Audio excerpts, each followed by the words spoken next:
I am calm, waiting for the kingdom come.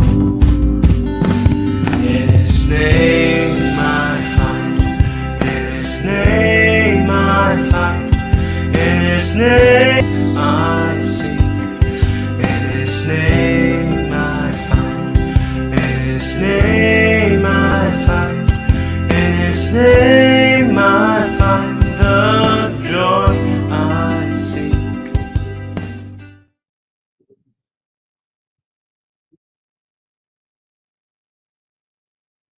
Shalom, selamat malam Bapak Ibu yang terkasih di dalam Kristus. Selamat pagi bagi Bapak Ibu yang stay di Amerika, dan selamat siang menjelang sore bagi Bapak Ibu yang stay di Jerman. Selamat bertemu kembali pada kelas pembelajaran firman Tuhan pada hari Jumat tanggal 3 Mei 2024. Yang malam ini kita akan belajar tentang materi teologi proper ya Bapak Ibu, dan temanya untuk kali ini adalah karya Allah. Dan yang menjadi narasumbernya seperti biasa adalah Pak Pendeta Daniel Palungan. Baik Bapak Ibu sekalian, sebelum kita memulai kelas pembelajaran kita akan membukanya dengan doa terlebih dahulu yang akan dipimpin oleh Ibu Heni. Dipersilakan Ibu Heni. Ya, baik. Mari Bapak Ibu yang terkasih. Bapa, kami mengucap syukur atas kasih dan anugerah-Mu di dalam kehidupan kami. Kami berkumpul di Jum Sema Adonai, kami mau belajar kebenaran firman Tuhan. Mari Bapa, kami mengundang karya-Mu yang kudus itu menjamah setiap kami, baik yang menjadi pembicara yang memaparkan pengajaran ini Bapak Pendeta Daniel Palungan, begitu juga untuk Ibu Aling dan operator di belakang layar, semua yang terlibat, Bapak memberkatinya. Bapak, kami siap untuk mendengarkan pengajaran ini. Biarlah pengajaran firman Tuhan hari ini, Tuhan, menambah wawasan kami, pengetahuan kami akan kebenaran firman, dan mampukan kami menjadi pelaku-pelaku firman. Terima kasih Bapa, di dalam nama Tuhan Yesus kami mengucap syukur. Haleluya. Amin. Amin. Baik, terima kasih Ibu Heni. Baik Bapak Ibu sekalian, sebelum kita masuk pada sesi pembelajaran kita, maka kita akan mendengar terlebih dahulu profil dari narasumber kita ya, yaitu Pak Pendeta Daniel Palungan.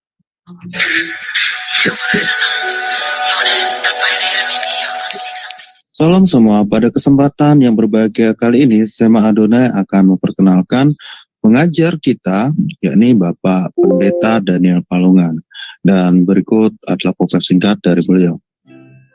Bapak Pendeta Daniel Palungan, MS MTH Demin, lahir di Tanah Toraja 10 Februari tahun 1940. Pendidikan teologi, PGAK Seminari Bentel, Jakarta, mulai tahun 1981 hingga tahun 1984. FPSTII Jakarta, Teologia, mulai dari tahun 1996 hingga tahun 2000. FPTII Jakarta, S2 Misiologi, dari mulai tahun 2000 hingga tahun 2002. FPT Antioquia, TCIST, S2 Sistematik Teologi, dari mulai tahun 2001 hingga tahun 2003. FTTPK di Ministry tahun 2002 hingga tahun 2004. Pelayanan Gembala GBI Jemaat Bola Gracia Ciledug, Tangerang. Ketua Bidang Teologia GBI Wilayah 6 DPD Banten, mulai tahun 2015 hingga tahun 2023. Pendiri dan Ketua NCT Shalom Nusantara, mulai tahun 2001 hingga tahun 2013. Pendiri dan terlibat di divisi O sejak tahun 2021. Gembala di Sema Adonai Ibadah Online. Peris menulis buku Kingdom Speaker, pedoman praktis menggali Alkitab.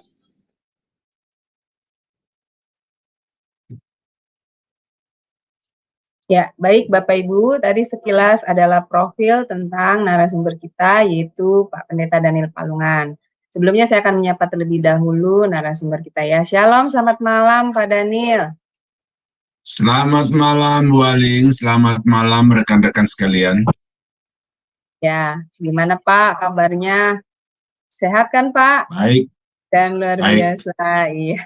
Baik Pak Daniel, terima kasih. Saya serahkan waktu dan tempat selanjutnya kepada Pak Daniel. Silakan Pak. Oke.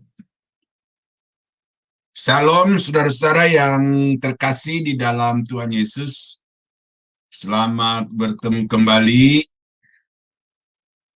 Kita percaya bahwa karena anugerah Tuhan kita bisa ada seperti ada pada hari ini, dan kalau Tuhan masih memperkenankan kita untuk hidup sampai hari ini, itu Paulus berkata bahwa supaya kita dapat hidup berkarya, menghasilkan buah untuk kemuliaan nama Tuhan. Nah, pada malam ini kita akan melanjutkan pembahasan kita tentang Allah, ya, doktrin tentang Allah, dan kita sudah sampai pada bagian akhir dari materi yang saya persiapkan pada malam ini. Nah, apa yang akan kita bahas pada malam ini adalah karya Allah. Nah, jadi Allah yang kita sembah, Allah yang hidup, Allah yang senantiasa telah berkarya, senantiasa berkarya, dan akan terus berkarya di dalam kehidupan kita dan di alam semesta ini. Dan ini pelajaran tidak terlalu sulit karena kita semua sudah mendengar banyak khotbah di gereja. Ya, hanya pelajaran ini akan memberikan kepada kita klasifikasi, ya, dan sistematika dari karya Allah yang ada di alam semesta ini. Nah, apa tujuan kita belajar tentang karya Allah ini? Yang pertama adalah untuk membuktikan bahwa teori buatan manusia itu salah sama sekali. Ya. Teori evolusi umpamanya, bahwa alam semesta ini berasal dari satu makhluk yang sel satu, kemudian berkembang secara evolutif, lalu jadilah seperti alam yang sempurna sekarang ini. Manusia tidak diciptakan, tetapi manusia itu merupakan satu perkembangan yang progres dari makhluk yang sudah ada sebelumnya, yaitu monyet. Ya, jadi ini teori evolusi yang kita kenal itu dengan Charles Darwin, ya, penulis tentang, pemikir dan pencetus tentang teori evolusi ini. Nah, tapi secara historis empiris, ya, teori ini tidak dapat dipertanggungjawabkan karena kalau alam ini berproses secara evolusi, maka harusnya monyet itu tidak hanya satu kali berubah menjadi manusia, tetapi akan terus berlangsung. Akan ada manusia-manusia baru yang merupakan perkembangan dari monyet. Nah, lalu manusia yang sudah jadi seperti sekarang ini, yang bersumber dari monyet, berasal dari monyet itu, berproses lagi. Jadi apa lagi gitu loh. Nah, itu kalau itu merupakan teori yang benar. Tetapi karena teori itu hanya pemikiran dan angan-angan, maka kita tidak pernah melihat. Ya, saya 60 tahun belum pernah melihat ada monyet baru yang keluar dari hutan lalu jadi manusia. Ya. Tapi kalau terjadi pertambahan populasi manusia di bawah kolong langit ini, itu terjadi karena kelahiran. Jadi bukan karena proses evolusi monyet menjadi manusia, tetapi karena ada kelahiran. Jadi itu gugur. Bagi saya itu gugur. Yang kedua adalah naturalisme. Paham yang mengajarkan bahwa semua peristiwa di alam semesta ini itu merupakan karya hukum alam itu sendiri. Jadi tidak ada sesuatu yang mengatur, yang mengontrol, yang memerintahkan apa yang berkembang di alam semesta ini, tetapi semuanya itu merupakan satu proses alami. Itu namanya paham naturalisme. Paham fatalisme. Ini berbicara tentang bencana-bencana dan itu merupakan suatu nasib baik manusia, bagi hewan, bagi tumbuh-tumbuhan, yaitu nasib. Paham seperti itu. Ya, itu nanti kita akan melihat nanti di dalam pembahasan ini bahwa semua itu tidak bisa dibuktikan secara alkitabiah. Teori panteisme. Panteisme teori yang mempercayai bahwa segala sesuatu itu adalah di dalam segala sesuatu ada Allah dan Allah adalah segala sesuatu, maka semua hal tanpa kecuali mempunyai sebab dan tidak mempunyai, paham ini tidak mempunyai ajaran tentang pemeliharaan. Ya, ini kalimatnya agak ini nih, ya. Tunggu. Nah, itu teori-teori ya, teori. Nah, tujuan yang kelima yang kita mau atau tujuan yang kedua sebenarnya, ini salah penomoran ini ya. Tujuan yang kedua adalah dengan kita belajar tentang karya Allah ini, kita mengetahui apa yang menjadi tujuan Allah menempatkan manusia di tengah-tengah dunia, di tengah-tengah ciptaannya itu. Ada dua di sini. Yang pertama adalah menjadi mitra kerja Allah, ya. Jadi saudara harus sadar bahwa saudara dan saya adalah mitra kerja Allah, ya. Karena itu kepada manusia pertama itu telah didelegasikan otoritas, didelegasikan tanggung jawab, didelegasikan kerja, ya. Kejadian pasal 1:26 bahwa manusia itu ditetapkan segambar serupa dengan Allah, dan kemudian kepada manusia itu diserahkan pemerintahan atas alam semesta ini. Itu menunjukkan bahwa manusia itu menjadi mitra kerja, diciptakan dan dihadirkan Tuhan untuk menjadi mitra kerja Tuhan. Nah, yang kedua adalah bahwa Allah menghadirkan saudara dan saya di tengah-tengah dunia ini supaya kita semua dapat menjadi alat kemuliaan bagi namanya. Saudara nanti belajar Alkitab apa yang dimaksud dengan memuliakan Tuhan itu. Nanti saudara detail-detailnya akan tahu dari Alkitab. Tetapi dari segi tujuan Allah menciptakan manusia dan menghadirkan di tengah-tengah dunia ini adalah dengan maksud supaya manusia dapat menjadi alat kemuliaan di dalam tangannya. Nah, jadi itu tujuan dari pelajaran ini. Nah, yang pertama yang harus kita lihat sebagai karya Allah itu adalah mencipta. Istilah menciptakan dipakai dengan dua arti menurut Alkitab. Pertama, menciptakan secara langsung, dan yang kedua, menciptakan tidak langsung atau penciptaan tidak langsung. Nah, apa itu? Ya. Penciptaan langsung merupakan tindakan bebas Allah Tritunggal. Melalui tindakan ini, Allah pada mulanya menciptakan segala sesuatu yang nampak dan yang tidak nampak untuk kemuliaannya sendiri, tanpa memakai bahan yang sudah ada sebelumnya. Dunia diciptakan atau sebelum dunia diciptakan atau tanpa sebab-sebab sekunder.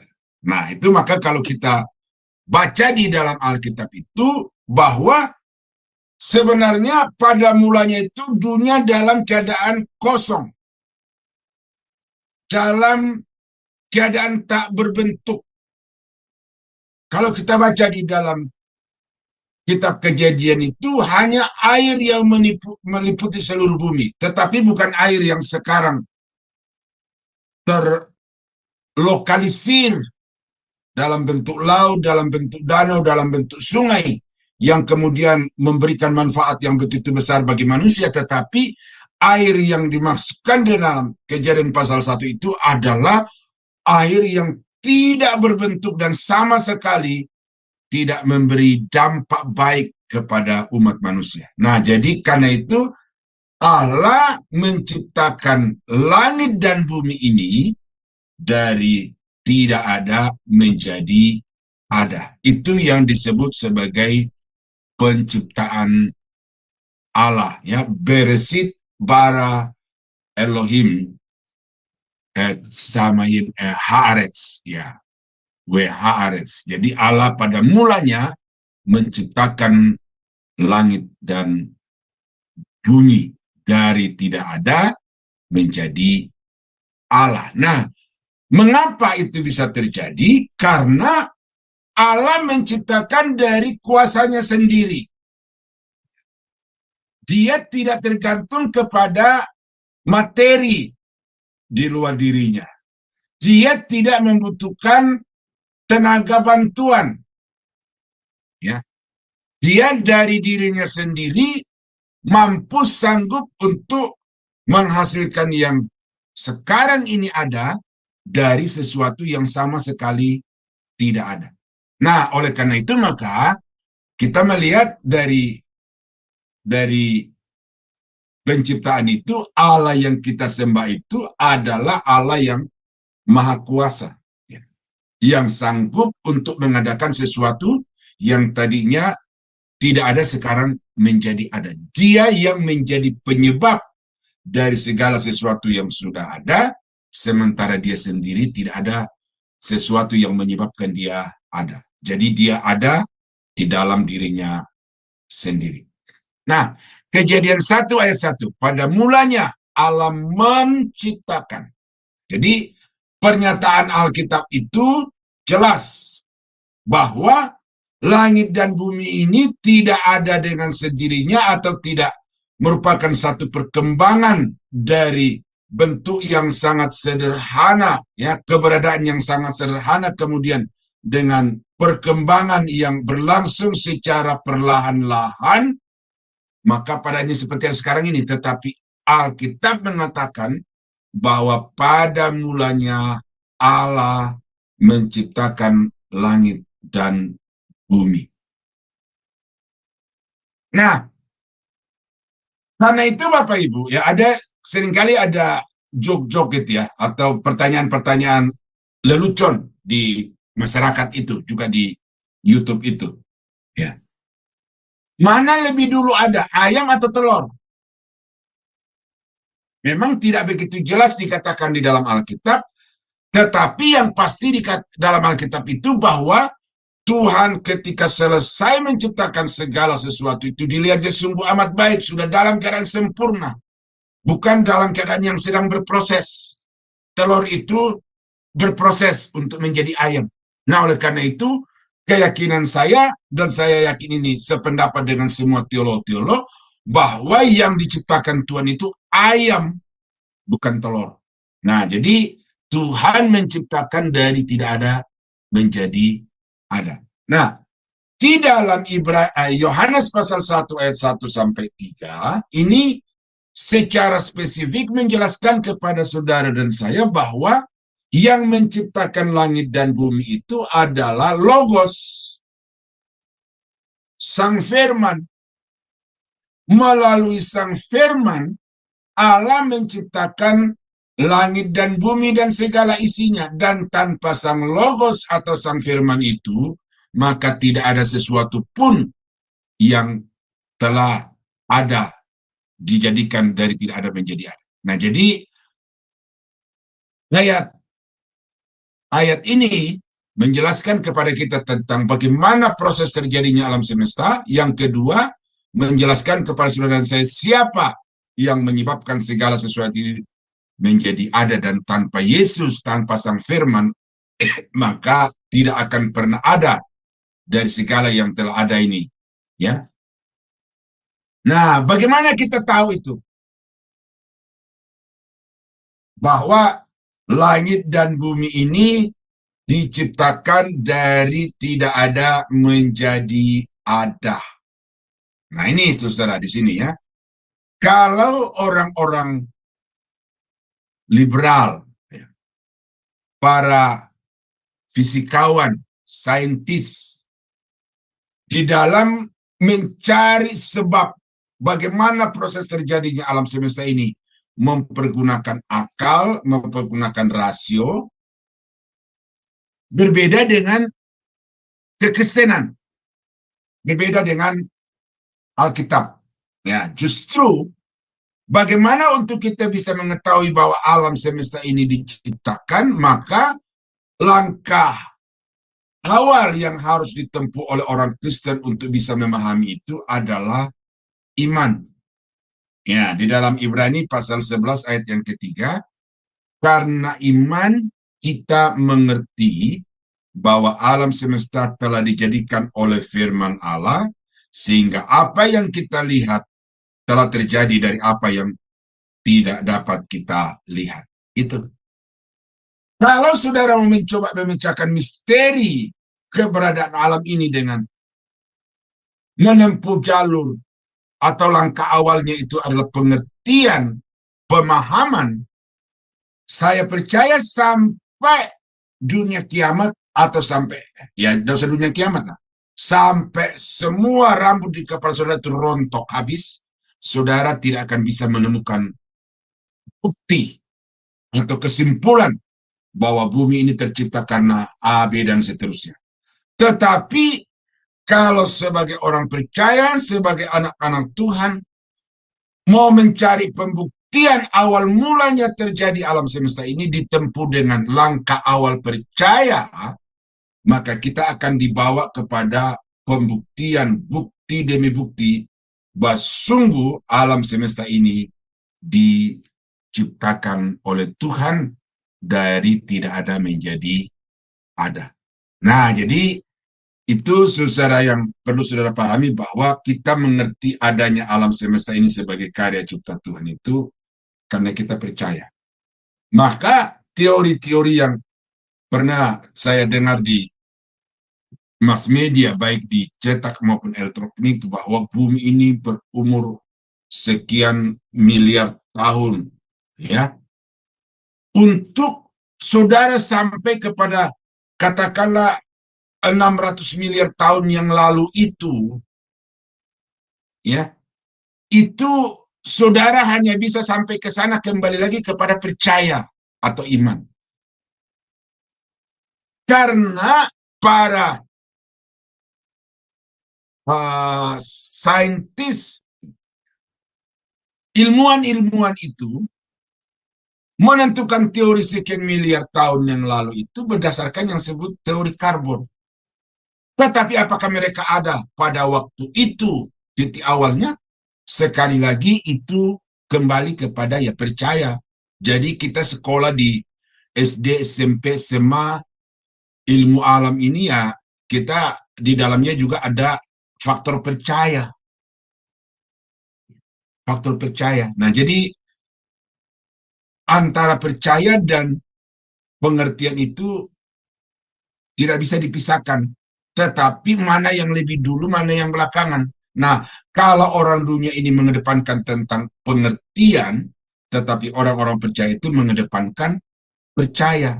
Nah, karena itulah saudara, maka sesuai dengan Alkitab, saya menghimbau Bapak Ibu untuk mempercayai apa yang telah ada sekarang ini, itu diciptakan dari tidak ada menjadi ada, maka terimalah itu sebagai satu iman, ya, dari buah iman. Nah, kemudian penciptaan manusia. Di dalam Yesaya pasal 40 ayat yang ke-26.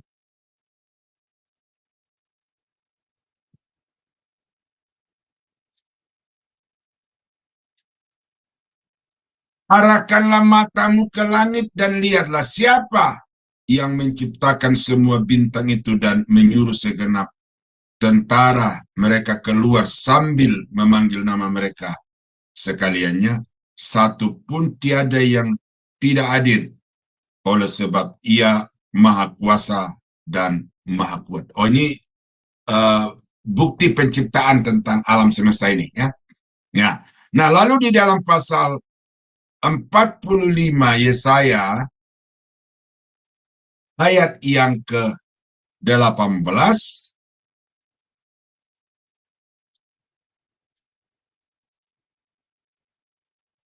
sebab beginilah firman Tuhan yang menciptakan langit Dialah Allah yang membentuk bumi dan menjadikannya, dan yang menegakkannya, dan Ia menciptakannya bukan supaya kosong, tetapi Ia membentuknya untuk didiami.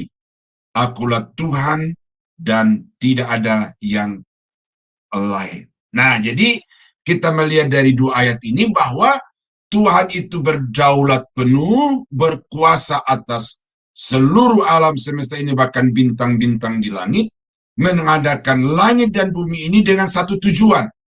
Jadi tidak hanya kemudian menciptakan langit dan bumi sekarang menjadi ada, tetapi kemudian tanpa bentuk, tanpa struktur, tanpa sistem, tanpa hukum, tanpa musim, ya. Tetapi Tuhan telah merancang sebegitu rupa sehingga menjadi tempat yang layak, tempat yang tepat bagi semua makhluk ciptaannya. Ya. Ya. Nah, Mazmur 102 ayat 19.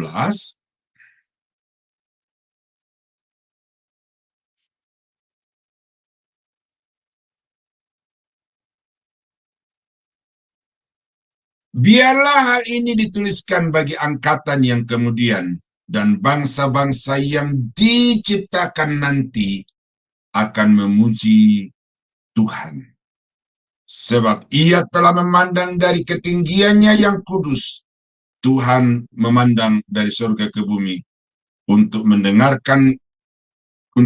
keluhan orang tahanan, untuk membebaskan orang yang ditentukan mati dibunuh, supaya nama Tuhan diceritakan di Sion dan Dia dipuji-puji di Yerusalem. Nah, jadi kita melihat di sini, saudara kekasih dalam Tuhan, itu bahwa Tuhan menciptakan langit dan bumi dan menjadi tempat kediaman yang ideal bagi manusia dan bagi segala makhluk, tetapi Dia juga menciptakan bangsa-bangsa, sehingga kelompok-kelompok bangsa, kelompok-kelompok etnis yang ada di tengah-tengah dunia ini, itu merupakan rancangan kekal Allah, sehingga terbentuk dari satu masa kepada masa yang lain. Nah, jadi pencipta bangsa-bangsa itu adalah Tuhan. Yesaya pasal 43 ayat 1. Nah, ini penciptaan manusia ini. Ayat-ayat itu tadi agak salah tempat, ya. Tetapi sekarang beginilah firman Tuhan yang menciptakan engkau, hai Yakub, yang membentuk engkau, hai Israel. Jadi Yakub diciptakan oleh Tuhan, Israel itu diciptakan oleh Tuhan. Nah, Yakub dan Israel ini persis sama, tetapi kemudian bangsa Israel itu adalah satu keberadaan yang merupakan keturunan dari Yakub, tetapi jelas menurut ayat ini bahwa bangsa Israel itu juga adalah karya cipta dari Tuhan. Janganlah takut, sebab aku telah menebus engkau, aku memanggil engkau dengan namamu, engkau ini kepunyaanku. Ayat yang ke-7, semua orang yang disebut dengan namaku, yang kuciptakan untuk kemuliaanku, yang kubentuk, dan yang juga kujadikan. Nah, jadi Yesaya ini menjelaskan kepada kita bahwa manusia itu adalah buat karya cipta Tuhan. Ini yang tadi saya sudah sebutkan di slide yang kedua itu. Tujuan mempelajari pelajaran ini adalah supaya kita tahu bahwa manusia itu ditempatkan Tuhan di tengah-tengah dunia ini supaya dia menjadi alat kemuliaan Tuhan. Nah, tetapi sebelum itu ayat ini menjelaskan bahwa manusia itu diciptakan. Baik manusia pertama maupun manusia-manusia selanjutnya yang lahir daripada manusia pertama itu semuanya itu merupakan karya cipta Tuhan. Ya, nanti kita akan bahas itu secara agak sedikit dalam ya. Nah, di dalam Yesaya 54 ayat yang ke-16 dikatakan, sesungguhnya akulah yang menciptakan tukang besi, yang menghembus api dan menghasilkan senjata menurut kecakapannya. Tetapi akulah juga yang menciptakan pemusnah untuk merusakkannya. Nah, jadi ini dalam perkembangan sejarah manusia selanjutnya, manusia itu jatuh ke dalam dosa, ya. Jadi Tuhan menciptakan manusia itu untuk berkarya, untuk untuk menjadi alat kemuliaan bagi Tuhan, menciptakan tukang besi. Tetapi kemudian Tuhan juga menciptakan orang-orang yang lain untuk memusnahkan manusia-manusia yang lain yang tidak bertobat, yang tidak mau percaya kepada Tuhan itu. Dan kalau kita baca di dalam sejarah Alkitab, saudara, bahwa ada satu bangsa kemudian dimusnahkan oleh Tuhan dengan menyuruh satu kelompok bangsa yang lain datang untuk menyerbu. Ya, bangsa Israel berkali-kali dipakai oleh Tuhan untuk membunuh begitu banyak bangsa. Tetapi kemudian bangsa-bangsa lain juga dipakai oleh Tuhan untuk membunuh bangsa Israel dan menawan mereka. Nah, ini artinya apa? Bahwa manusia itu senantiasa ada di dalam kendali Tuhan. Tetapi sebelum itu, saya mengatakan bahwa manusia pada setiap generasi itu sebenarnya adalah karya cipta Tuhan. Ada satu apakah TikTok atau apa gitu ya. Jadi ada renungan, pendeta-pendeta membuat renungan, lalu ada satu yang mengatakan begini, bahwa kita ini tidak diciptakan segambar dan serupa dengan Allah, tetapi yang diciptakan segambar serupa dengan Allah itu hanya Adam. Kita ini lahir dari hasil hubungan suami istri, Adam dan Hawa. Jadi kita tidak diciptakan oleh Tuhan, tetapi kita ada di dalam, kita ya muncul atau mulai di dalam rahim orang tua kita masing-masing. Jadi kita tidak segambar, tidak serupa dengan Allah. Tetapi ini saya lupa siapkan ayatnya, ada ayat-ayat yang lain di dalam Alkitab bahwa jelas manusia itu diciptakan segambar serupa, bukan hanya di Kejadian 1 ayat yang ke-26. Ada di ayat yang lain. Nah, saudara nanti lulik itu dengan mengetik di pencarian saudara itu segambar dengan Allah. Itu ada ayat, saudara akan temukan di situ ayat-ayat yang menjelaskan bahwa manusia pada setiap generasi itu diciptakan segambar serupa dengan Allah. Artinya manusia itu tetap menjadi mitra kerja Tuhan dan dihadirkan Tuhan di tengah-tengah dunia ini untuk menjadi alat kemuliaan baginya. Nah, jadi itu yang saya sudah katakan, kita elaborasi itu, dan yang saya mau sampaikan dari Yesaya ini adalah bahwa saudara dan saya itu dihadirkan Tuhan dengan satu maksud tujuan untuk menjadi kemuliaan bagi namanya, ya, untuk diceritakan kepada bangsa-bangsa yang lain dan generasi-generasi yang lain. Nah, jadi ada banyak ayat di dalam Alkitab, Bapak Ibu, ya, yang menjelaskan bahwa langit dan bumi ini adalah karya cipta dari Sang Pencipta, yaitu Allah yang Maha Kuasa. Nah, ini ayat-ayat ini. Ya, saya tidak bacakan seluruhnya. Tahu, saya baca ini saja dulu ya. Wahyu pasal 4 ayat yang ke-11.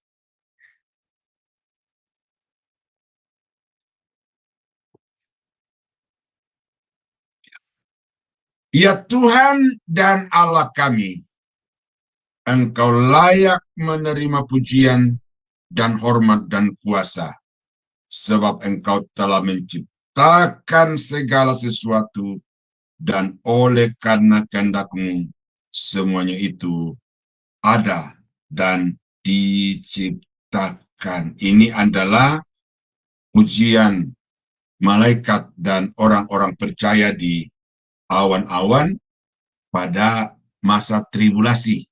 Dan semua makhluk yang ada di awan-awan itu memberikan pujian kepada Sang Anak Domba, ya, yang telah mati tetapi kemudian yang hidup kembali itu, lalu mempersembahkan pujian bahwa Engkau layak menerima puji-pujian dan hormat karena Engkau yang telah menciptakan langit dan bumi, dan oleh karena kehendak-Mu semuanya itu telah ada. Nah, jadi saudara, jelas dari Kejadian sampai Wahyu memberikan kepada kita pernyataan yang kuat bahwa langit dan bumi ini diciptakan. Nah, tujuan Allah menciptakan dunia untuk menyatakan dan menjadi kemuliaannya. Oh, ini kalimatnya keren. Untuk menjadi kemuliaannya. Tuhan menciptakan langit dan bumi supaya langit dan bumi menjadi kemuliaannya. Mazmur pasal 8 ayat yang kedua. Ya Tuhan, Tuhan kami, betapa mulianya nama-Mu di seluruh bumi. Keagungan-Mu yang mengatasi langit dinyanyikan.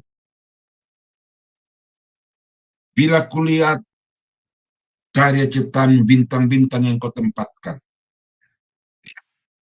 itu lagu pujian yang abadi, ya. Betapa besar Engkau, ya Tuhan. Nah, Mazmur pasal 9 ayat yang kedua juga dikatakan, aku mau bersyukur kepada Tuhan dengan segenap hatiku, aku mau menceritakan segala perbuatan-Mu yang ajaib. Nah, ini yang dimaksud dengan manusia diciptakan untuk menjadi alat kemuliaan bagi Tuhan adalah supaya manusia itu menceritakan tentang karya cipta Tuhan yang ajaib. Bila kulihat langit yang Kau bentangkan, bintang-bintang yang Kau tempatkan, siapakah anak manusia itu? Membuat kita sadar bahwa kita ini adalah makhluk yang tidak ada artinya dibandingkan dengan Tuhan yang Maha Kuasa. Jadi, yang menjadi kewajiban saudara dan saya adalah untuk menceritakan segala keajaiban, segala perbuatan-perbuatan Tuhan yang maha dahsyat itu, supaya segala makhluk, segala bangsa dapat mengetahui dan kemudian memuji Tuhan. Yesaya pasal 40 ayat yang kelima,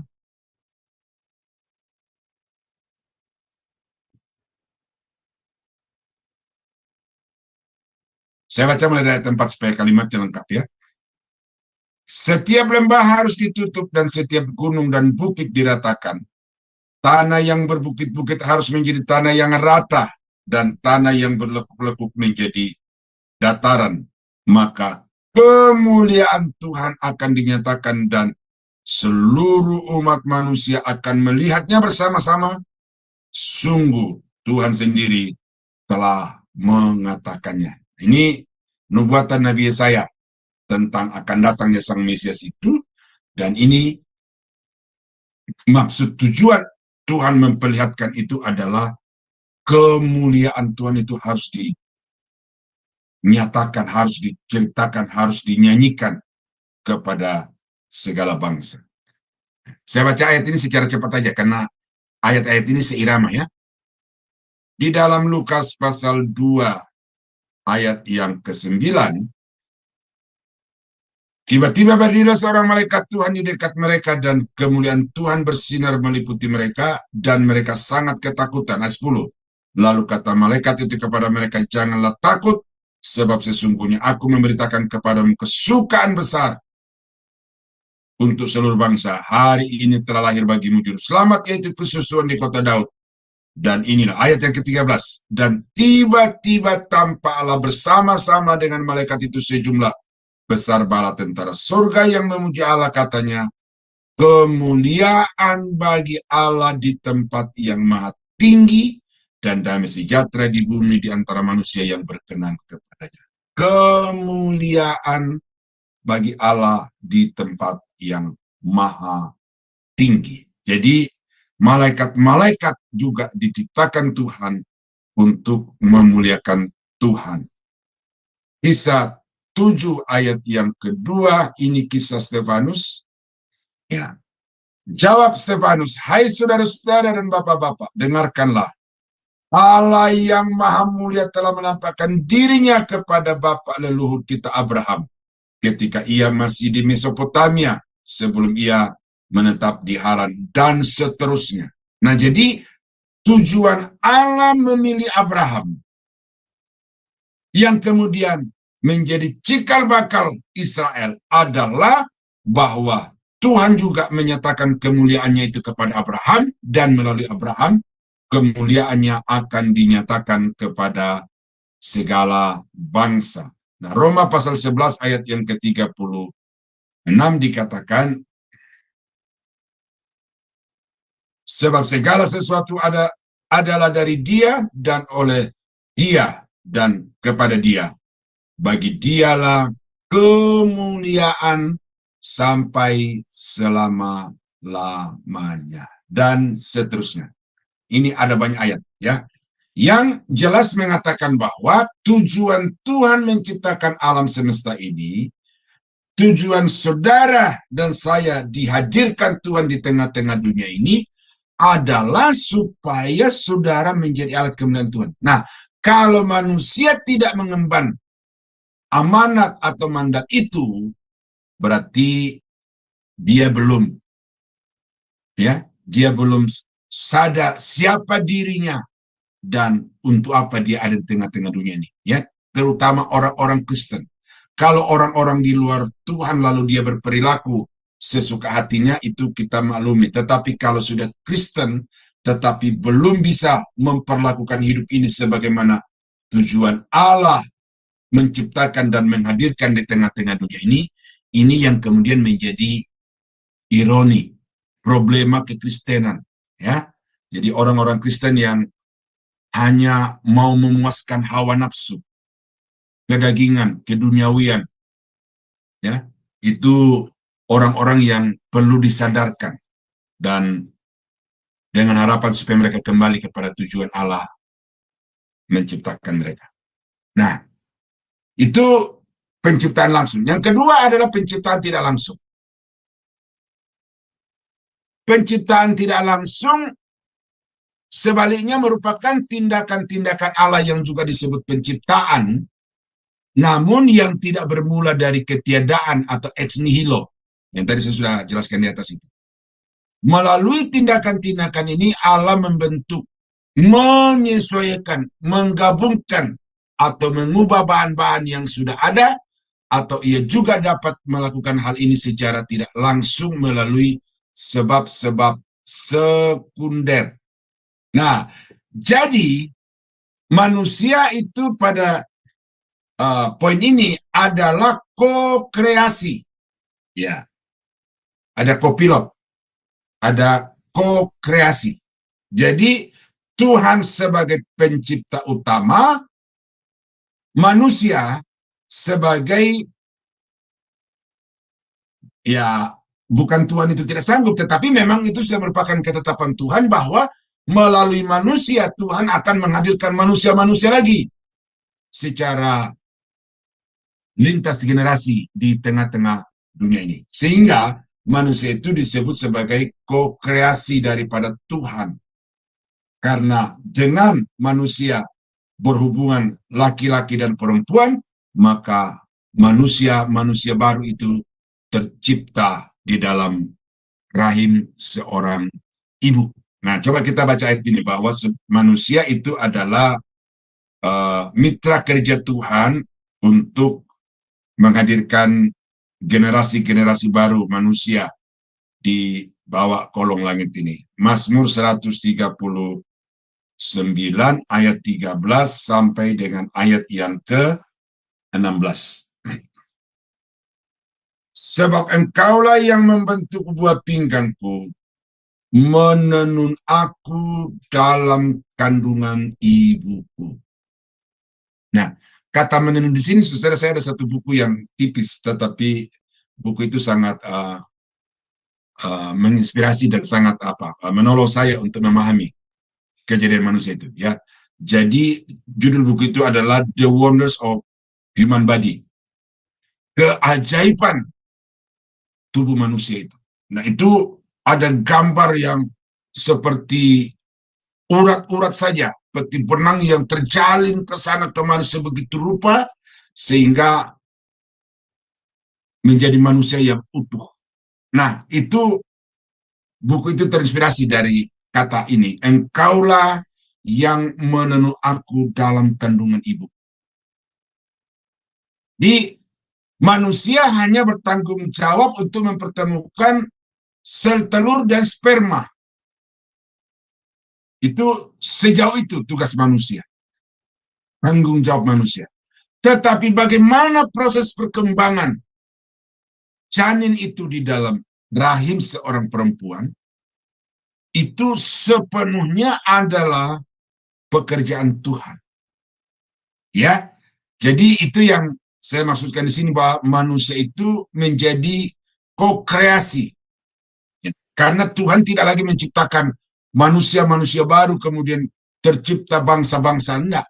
Manusia diciptakan hanya satu laki-laki, satu perempuan, dan dari satu laki-laki, satu perempuan inilah kemudian lahir bangsa-bangsa yang sekarang itu mungkin sudah hampir 1 miliar di atas muka bumi ini. Ya, paling tidak 8 miliar lebih. Nah, jadi manusia itu dipakai Tuhan untuk menghadirkan manusia-manusia baru di dalam kuasa Tuhan. Nah, ayat 14. Aku bersyukur kepadamu oleh karena kejadianku dahsyat dan ajaib. Jadi, bagaimana pemazmur di sini menemukan dirinya sebagai karya cipta Tuhan di dalam rahim ibunya. Ajaib apa yang kau buat, dan jiwaku benar-benar menyadarinya. Jadi orang-orang yang sadar bahwa dia ada itu karena karya cipta Tuhan itu, dengan sendirinya dia memuji memuliakan Tuhan. Tulang-tulangku tidak terlindung bagimu ketika aku dijadikan di tempat yang tersembunyi dan aku direkam di bagian-bagian bumi yang paling bawah. Matamu melihat selagi aku bakal anak, dan dalam kitabmu semuanya tertulis hari-hari yang akan dibentuk sebelum ada satupun daripadanya. Nah, jadi saudara-saudara, kita melihat di situ bahwa manusia itu diciptakan Tuhan setiap generasi. Ya, setiap generasi itu adalah karya cipta Tuhan. Bukan merupakan peristiwa alami, ya, naturalisme tadi itu bukan. Tetapi setiap generasi manusia yang lahir itu merupakan karya cipta Tuhan, karena Tuhan berkarya di tempat yang tersembunyi dan Tuhan berkarya secara ajaib di dalam rahim seorang perempuan. Nah, yang kedua yang merupakan karya Tuhan itu adalah pemerintahan Tuhan yang berdaulat atas alam semesta ini. Ya.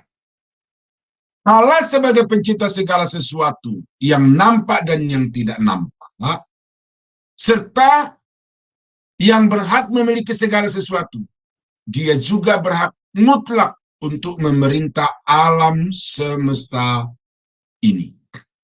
Nah, jadi apakah segala sesuatu di tengah-tengah dunia ini berkembang biak dalam berkembang di dalam keadaannya yang natural, ya, kemudian kalau terjadi bencana-bencana itu dikatakan sebagai nasib, itu ternyata tidak, Bapak Ibu. Bahwa apapun yang terjadi di tengah-tengah dunia ini, salju di Amerika, di Eropa, di Australia, embun di negara-negara tropis, itu sebenarnya adalah pengaturan Tuhan. Ya, saya akan baca seluruh ayat ini untuk Bapak melihat, tetapi inti dari semua ayat-ayat ini adalah bahwa apapun yang terjadi di bawah kolong langit ini, itu semuanya di dalam pengaturan, dalam kendali Tuhan. Ya, kita sudah baca satu ayat itu bahwa Tuhan memanggil semua dengan namanya dan tidak ada satupun yang tidak bisa hadir. Semuanya mesti hadir di hadapan Tuhan. Matius pasal 20 ayat yang ke-15. Ya. Tidakkah aku bebas mempergunakan milikku menurut kehendak hatiku, atau iri hati ke engkau karena aku murah hati? Ya. Jadi kita melihat di sini bagaimana Yesus menjelaskan kepada orang-orang yang dihadapi pada waktu itu. Dia mengatakan bahwa aku ini bebas. Jadi tidak ada sesuatu kekuatan di luar dirinya yang kemudian bisa mengatur. Itu yang poin pertama dari bacaan kita hari ini. Nah, kemudian di dalam Roma pasal 9 ayat yang ke-20 dan 21, siapakah kamu manusia maka kamu membantah Allah? Dapatkah yang dibentuk berkata kepada yang membentuknya, mengapa engkau membentuk aku demikian? Apakah tukang periuk tidak mempunyai hak atas tanah liatnya untuk membuat dari gumpalan yang sama satu benda untuk dipakai guna tujuan yang mulia dan suatu benda lain untuk dipakai guna tujuan yang biasa? Jadi ayat ini memperlihatkan kepada kita tentang kedaulatan Tuhan. Dia mau di satu tempat yang lain dia bikin manusia itu hitam, rambut keriting. Di tempat yang lain Tuhan mau jadikan manusia itu kuning langsat, kemudian tinggi semampai. Itu karya cipta Tuhan yang tidak ada seorang pun yang bisa memprotes itu. Orang Afrika tidak bisa memprotes Tuhan. Kenapa kami diciptakan hitam keriting, lalu orang Eropa diciptakan putih, rambut lurus? Enggak. Ya, semua di dalam karya Tuhan dengan maksud yang masing-masing. Walaupun misteri bagi manusia, tetapi bagi Tuhan itu sangat jelas. Dia punya tujuan, dia punya maksud. Nah, jadi Matius dan Roma itu menjelaskan kepada kita tentang otoritas Tuhan yang mutlak, kedaulatan Tuhan yang mutlak atas segala sesuatu yang ada di tengah-tengah dunia ini. Nah, 1 Tawarik 29 ayat 11 dan 12, ya Tuhan, punyamulah kebesaran dan kejayaan, kehormatan, kemasyuran, dan keagungan. Ya, segala-galanya yang ada di langit dan di bumi, ya Tuhan, punyamulah kejayaan, dan engkau yang tertinggi itu melebihi segala-galanya sebagai kepala. Sebab kekayaan dan kemuliaan berasal daripadamu, dan engkaulah yang berkuasa atas segala-galanya. Dalam tanganmulah kekuatan dan kejayaan, dalam tanganmulah kuasa membesarkan dan mengokohkan segala-galanya. Ya, jadi kuasa Tuhan yang menjadikan segala-galanya dan kemudian mengatur segala-galanya dan menguatkan segala-galanya. Nah, Mazmur 115 ayat yang ke-3.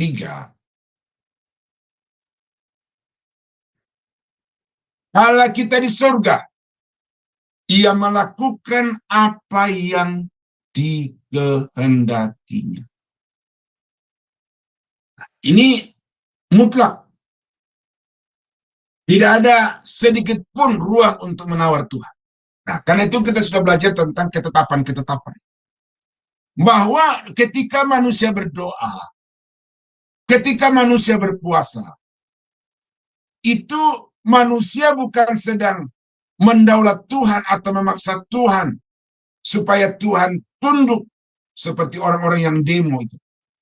Tetapi sebenarnya kita berdoa, kita berpuasa adalah dalam kerangka untuk minta petunjuk, minta penjelasan Tuhan, apa yang seharusnya kita lakukan dan apa sebabnya kita mengalami kondisi keadaan seperti sekarang ini.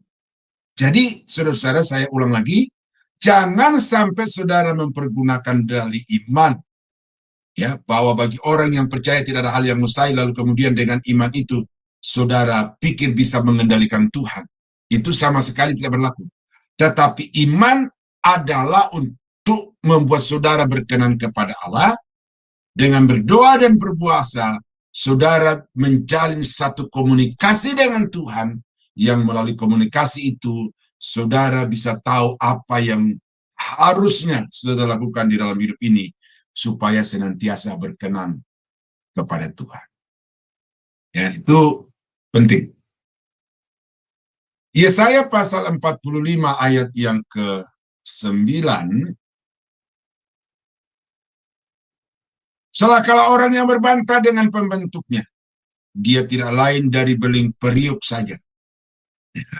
Jadi kita ini serpian-serpian dari pecahan piring beling atau guci periuk di rumah saudara itu. Tidak ada gunanya, tidak ada apa-apanya. Kita terbentuk itu karena kuasa, karena kehendak, dan karena anugerah Tuhan. Oleh karena itu jangan sekali-sekali membantah, menolak. Jangan. Karena itu adalah jalur saudara menuju kepada kehancuran yang lebih lagi. Nah, itu sebabnya maka yang terbaik adalah Tuhan, jadilah kehendakmu. Ya. Ada kata Naliat berkata kepada pembentuknya, apakah yang kau buat atau yang telah dibuatnya, engkau tidak punya tangan. Jadi seorang yang sungguh-sungguh sadar akan dirinya sebagai ciptaan Tuhan itu, dia sadar bahwa dia diciptakan, dan dia diciptakan itu berdasarkan kedaulatan daripada Tuhan itu sendiri. Ya, Efesus pasal 1, ya, saya pada cepat. Ayat yang ke-11. Aku katakan di dalam Kristus, karena di dalam Dialah kami mendapat bagian yang dijanjikan. Kami yang dari semula ditentukan untuk menerima bagian itu sesuai dengan maksud Allah yang di dalam segala sesuatu bekerja menurut keputusan kehendaknya.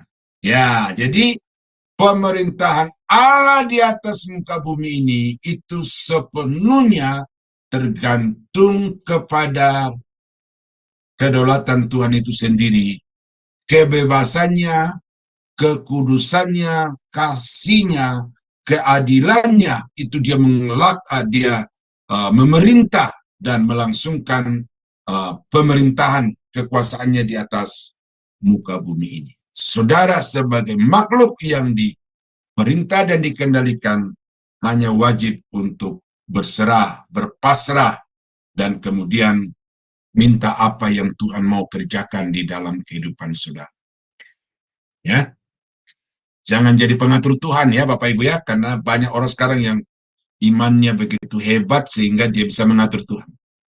Tuhan tidak bisa diatur karena bagaimana mungkin tembikar-tembikar itu berkata kepada yang membuatnya, kenapa aku dibikin jadi guci, kenapa aku dibikin jadi wajan, kenapa aku dibikin jadi belanga dan lain sebagainya.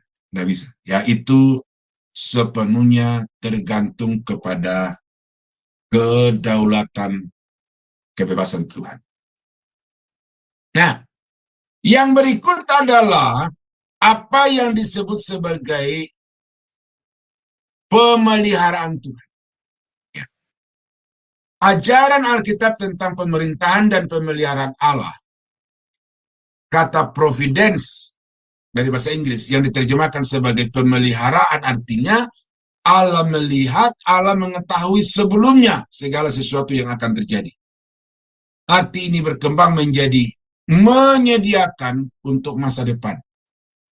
Ya, itu perkembangan kata, makna kata. Nah, secara teologis, providence berarti kegiatan berkesinambungan Allah untuk menjadikan segenap peristiwa di bidang fisik atau secara fisik, secara mental dan moral untuk melaksanakan rencana yang telah ditetapkannya, yaitu rencana yang merupakan pola utama Allah di dalam menciptakan alam semesta ini. Nah, jadi saudara-saudara, setiap peristiwa yang terjadi di tengah-tengah dunia ini adalah rangkaian dari peristiwa-peristiwa yang sebelumnya dan peristiwa-peristiwa yang akan terjadi sesudah itu. Tidak ada satu peristiwa yang terjadi secara ujuk-ujuk, tetapi semua telah terprogram. Ya, tentu di dalam kemahatauan Tuhan, Dia telah mengetahui dan karena itu Dia memprogramkan apa-apa yang akan terjadi itu di atas muka bumi ini. Ya, jadi Allah bekerja berdasarkan kemahatauan. Allah bekerja berdasarkan kesucian. Karena itu Dia tidak akan semena-mena. Ya, tetapi Dia dalam kekudusannya itu, Dia merancang segala sesuatu dan mengerjakan segala sesuatu untuk tujuan yang indah. Saudara dan saya, pada mulanya diciptakan itu tujuannya adalah supaya dapat menjadi mitra kerja Tuhan yang selama-lamanya. Tetapi karena manusia itu salah mempergunakan kebebasannya, maka kemudian Tuhan melakukan satu perencanaan yang berkelanjutan, yaitu berkarya lagi untuk menyelamatkan orang-orang berdosa itu supaya dapat kembali kepada maksud semula Tuhan menciptakan mereka. Jadi yang saudara perlu paham di sini adalah bahwa tidak ada sesuatu kejadian yang sekonyong-konyong. Semua ada sebabnya, semua ada tujuannya.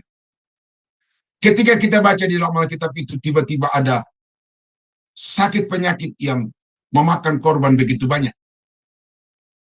Ketika ada peperangan dan Tuhan terlibat secara langsung di dalam peperangan itu bukan sesuatu yang merupakan tindakan emosi sesaat dari Tuhan.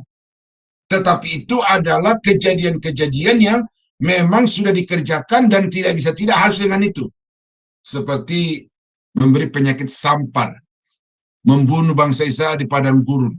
Bukan karena bangsa Israel kehilangan kasih, bukan karena Allah berubah, tetapi karena di dalam kemahatauan, di dalam kekudusannya, Dia sudah tahu semua itu dan karena itu Dia rancang apa-apa yang Dia kerjakan dengan alasan ini dan dengan tujuan itu.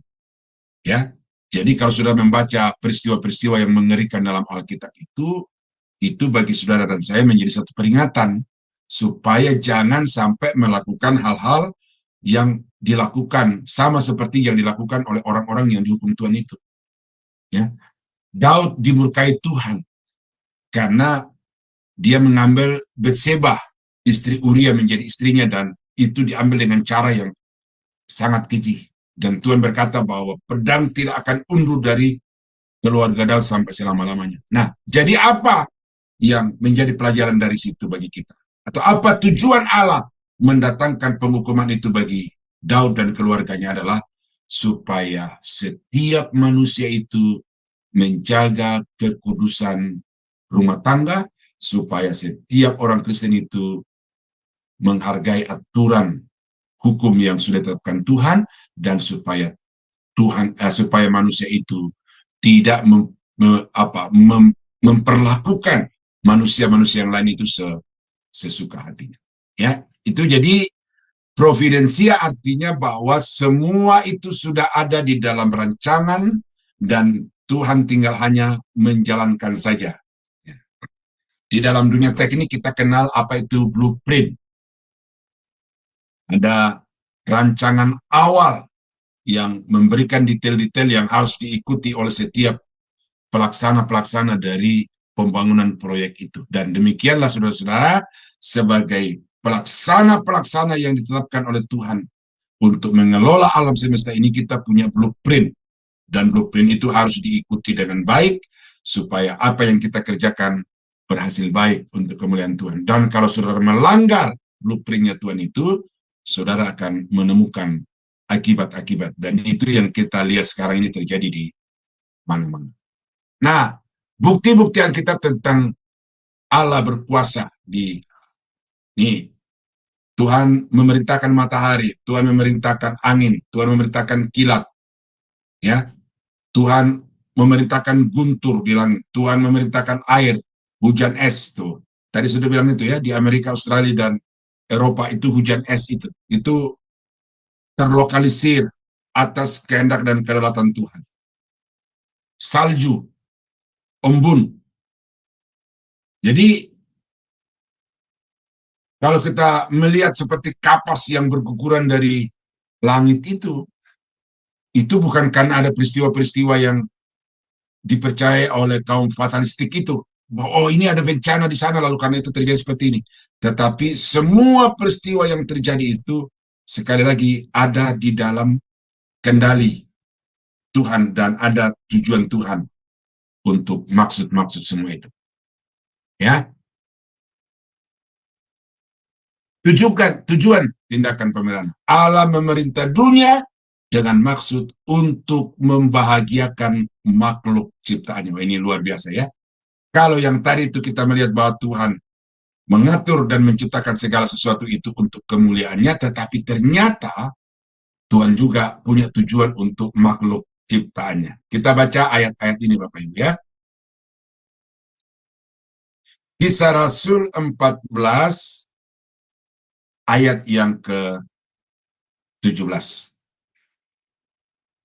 Ya. Namun ia bukan tidak menyatakan dirinya dengan berbagai-bagai kebajikan, yaitu dengan menurunkan hujan dari langit dan dengan memberikan musim-musim subur bagi kamu. Ia memuaskan hatimu dengan makanan dan kegembiraan. Ya, jadi musim-musim ditetapkan Tuhan itu supaya manusia itu bisa menikmati kesejahteraan, kemakmuran. Ya. Matius pasal 5 ayat yang ke-45.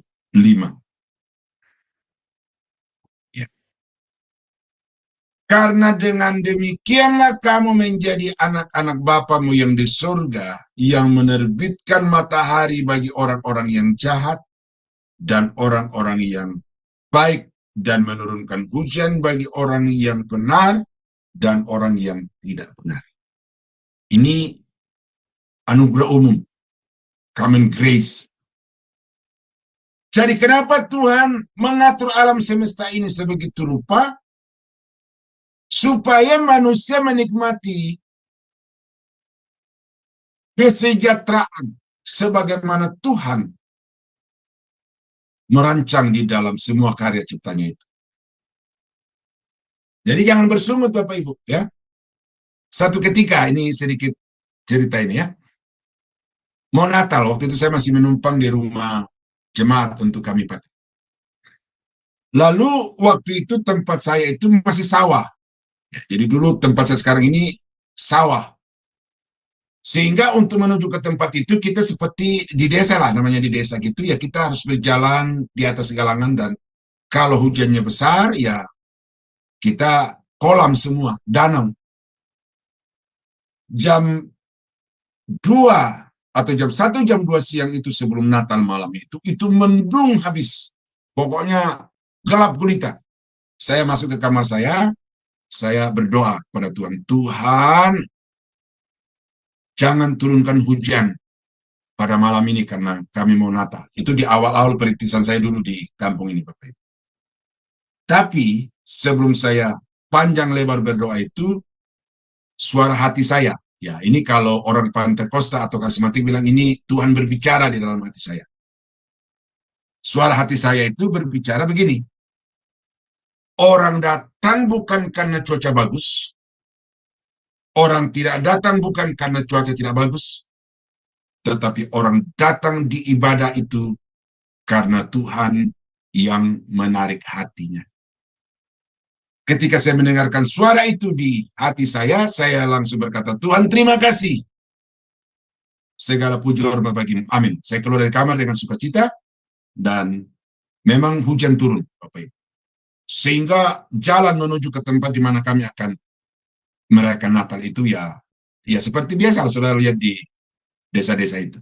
Tetapi saya begitu terharu ketika saya tiba di tempat mau melaksanakan perayaan Natal itu. Ini masih 1 jam kurang sebelum kita ini. Karena saya datang lebih awal untuk mengaturnya, tetapi 1 jam sebelum ibadah dimulai itu ruangan sudah hampir penuh. Dan sampai ibadah dimulai itu tempat sesak, sampai di halaman rumah orang itu ditaruh kursi untuk merayakan Natal bersama-sama. Jadi Bapak Ibu yang dikasihi Tuhan, ini perlu Bapak Ibu tahu. Saya belajar dari situ bahwa kalau saya berdoa supaya hujan tidak turun, maka bagaimana dengan petani-petani yang sangat membutuhkan pengairan itu. Jadi semua yang Tuhan ciptakan itu baik. Maka bagi orang Kristen tidak ada cuaca buruk, tidak ada cuaca baik. Semuanya baik. Hanya karena kita belum mengerti apa tujuan Tuhan, maka kita berkata cuaca buruk. Ya, itu sedikit kesaksian Bapak Ibu. Nah, Roma pasal 2 ayat yang ke-4,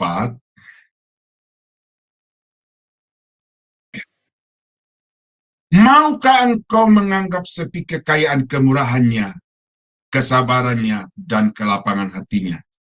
Tidakkah engkau tahu bahwa maksud kemurahan Allah ialah menuntut engkau kepada pertobatan? Jadi, apa yang Tuhan ciptakan di tengah-tengah dunia ini, apa yang Tuhan izinkan terjadi dalam hidup saudara dan saya, bertujuan untuk membawa saudara kepada satu keadaan yang lebih baik, yaitu di dalam relasi dengan Tuhan yang semakin hari semakin harmonis, semakin hari semakin berkenan kepada Tuhan. Karena itu jangan bersungut kalau terjadi sesuatu tidak seperti yang sudah harapkan, tetapi bersyukur karena di dalam semua itu rancangan Tuhan adalah untuk kebahagiaan, untuk kebaikan semua kita. Mazmur pasal 84 ayat yang ke-12. Ya Tuhan semesta alam, berbahagialah manusia yang percaya kepadamu. Jadi kebahagiaan itulah yang menjadi tujuan pengaturan Tuhan, pemerintahan Tuhan di alam semesta ini. Kita tahu bahwa Allah turut bekerja di dalam segala hal untuk mendatangkan kebaikan bagi mereka yang mengasihi Dia, yaitu bagi mereka yang terpanggil sesuai dengan kehendak Tuhan. Di dalam segala hal, termasuk di dalam penderitaan-penderitaan yang Tuhan izinkan terjadi bagi saudara dan saya itu, Tuhan merancang sesuatu yang indah di dalam kehidupan saudara. Karena itu kalau ada masalah sedikit datang menerpa kehidupan saudara, jangan bersungut, jangan komplain, jangan marah, tetapi tanyakan Tuhan, apa maksud Tuhan dengan semua perkara ini. Ya, nih, aku tidak memberikan kemuliaanku kepada yang lain. Tujuan pemerintahan Allah adalah untuk menunjukkan kesempurnaannya, kesuciannya, keadilannya, kekuasaannya, hikmahnya, kasihnya, dan kebenarannya. Nah, jadi karena itu saudara-saudara sekalian, bahwa di dalam semua peristiwa yang terjadi di alam semesta ini, ternyata sifat-sifat Allah itu terintegrasi sebegitu sempurnanya sehingga apa yang menjadi tujuan Allah adalah untuk kemuliaannya dan untuk kebahagiaan orang-orang yang percaya kepadanya. Nah, karya cipta Tuhan yang ketiga adalah karya penyelamatan orang-orang berdosa. Ini dahsyat Bapak Ibu. Cuma ini karena kita sudah bahas di doktrin soteriologi, dan saudara akan tahu ini bahwa Bapa, Anak, dan Roh itu berkarya di dalam menyelamatkan orang-orang berdosa, sehingga kita yang tadinya menuju kepada alam maut, kebinasaan selama-lamanya itu, karena karya penyelamatan Allah di dalam Yesus Kristus, maka kita dikembalikan kepada tujuan hidup yang penuh dengan kemuliaan. Ya, itu saudara baca di dalam Alkitab itu banyak ya. Mungkin di satu pasal Efesus pasal 1 ayat 3 sampai 14. Itu baca itu. Nah, yang berikut apa yang Tuhan akan ciptakan sebagai karya cipta Tuhan di tengah-tengah dunia ini adalah Tuhan akan menciptakan langit dan bumi yang baru. Ya. Jadi langit dan bumi yang pertama diciptakan Tuhan ini sudah rusak, hancur karena dosa, berada di bawah kutukan, ya. Kalau saudara baca dalam Kejadian pasal 3, saudara sekarang tinggal di tengah-tengah dunia atau di atas bumi yang terkutuk oleh Tuhan. Karena itu dari hasil bumi itu kita mendapatkan berbagai macam masalah dan persoalan. Ya. Awal mulanya tidak begitu Bapak Ibu. Tuhan menciptakan alam semesta ini begitu sempurna supaya dari alam semesta ini manusia hidup sejahtera, tetapi karena dosa maka bumi ini terkutuk, dan karena itu dikatakan dia menumbuhkan semak belukar. Kita bekerja dengan susah payah. Kemudian apa yang kita hasilkan itu juga memberikan dampak yang tidak selamanya baik, kadang-kadang buruk. Makanan-makanan. Ya, makanya dokter sekarang bilang jangan makan ini, jangan makan itu. Malam hari jangan makan Indomie, malam hari jangan makan kentang goreng, malam hari jangan makan nasi goreng dan lain sebagainya. Hasil karya kita mau nikmati, tetapi menikmati itu membawa keburukan bagi kita. Nah, jadi langit dan bumi yang lama ini akan dilenyapkan. Kemudian Tuhan menciptakan langit dan bumi yang baru. Ya, kita baca ayat-ayat ini. 2 Petrus 3 ayat yang ke-10 dan 13. Tetapi hari Tuhan akan tiba seperti pencuri. Pada hari itu langit akan lenyap dengan gemuruh yang dahsyat, dan unsur-unsur dunia akan hangus dalam nyala api, dan bumi dan segala yang ada di atasnya akan hilang lenyap. Oh, jadi kalau saudara memperindah hidup di tengah-tengah dunia ini, membangun kemewahan di atas muka bumi ini, saudara sedang mengerjakan sesuatu yang akan lenyap. Ya, karena itu investasikan apa yang ada pada saudara, baik materi, kekuatan, kepandaian, ya, karunia-karunia yang ada pada saudara, itu investasikan di dunia yang lama ini untuk mendapatkan keuntungan di bumi dan langit yang baru. Ya. Ya. Semoga Tuhan memperhitungkan bapak-bapak, ibu-ibu yang bekerja larut malam. Ya, saya angkat topi beberapa di antara bapak-bapak, ibu-ibu yang begitu setia, begitu loyal, ya, sehingga channel ini bisa berlangsung dengan baik, dan itu adalah investasi yang nanti saudara akan petik hasilnya di langit dan bumi yang baru. Nah, Yesaya pasal 65 ayat yang ke-17.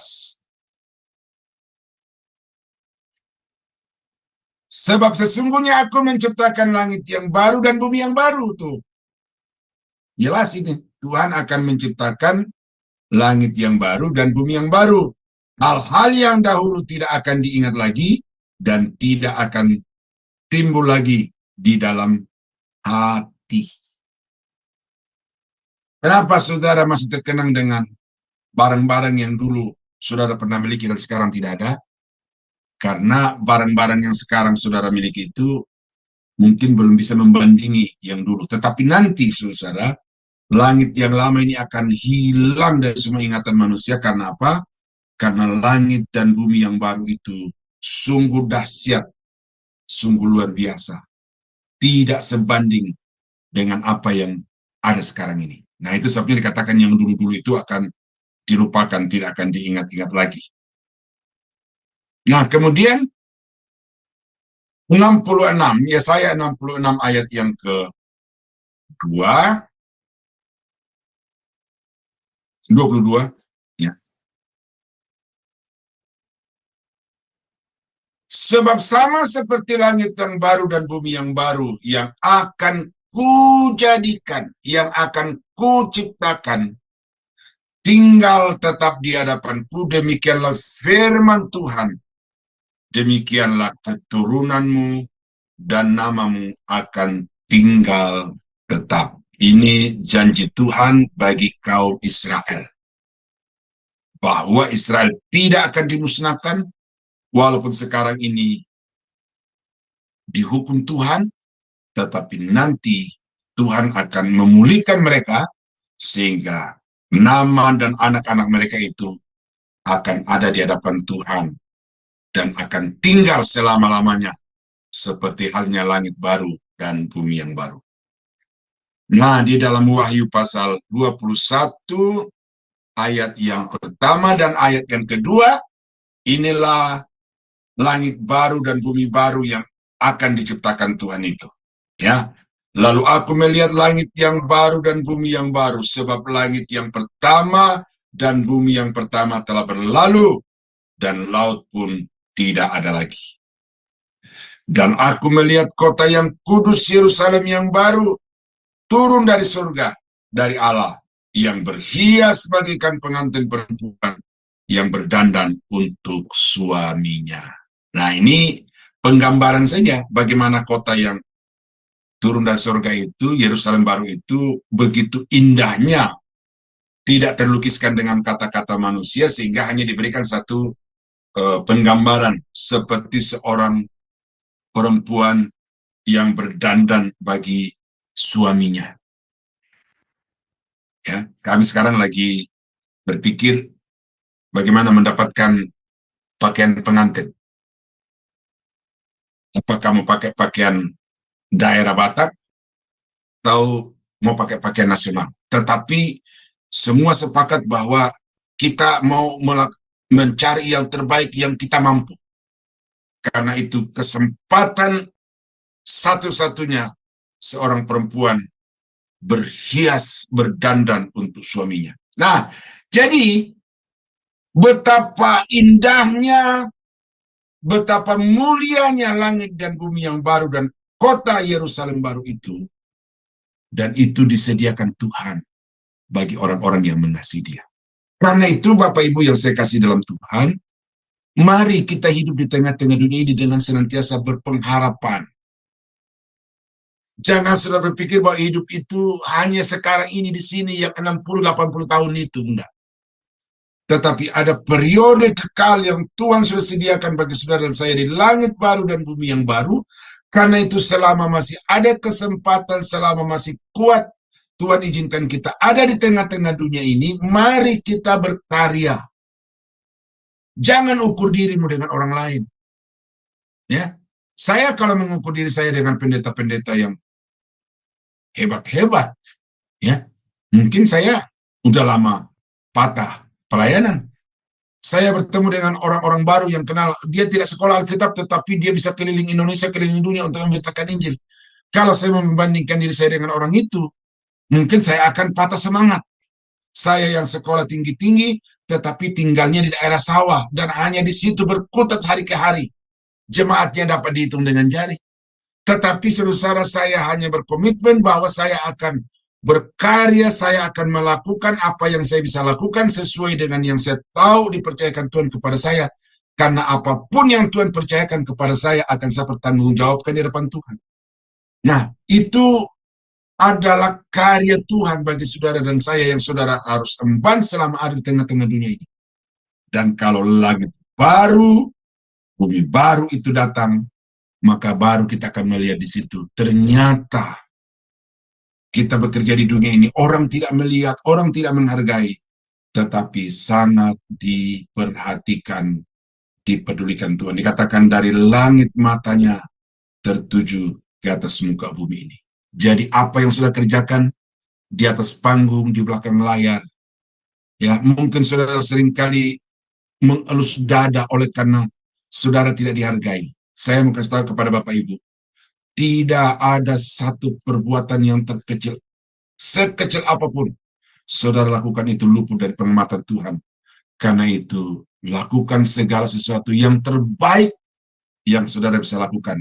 Dan Tuhan menghargai saudara sama seperti orang yang melakukan perkara-perkara yang hebat-hebat di mata manusia.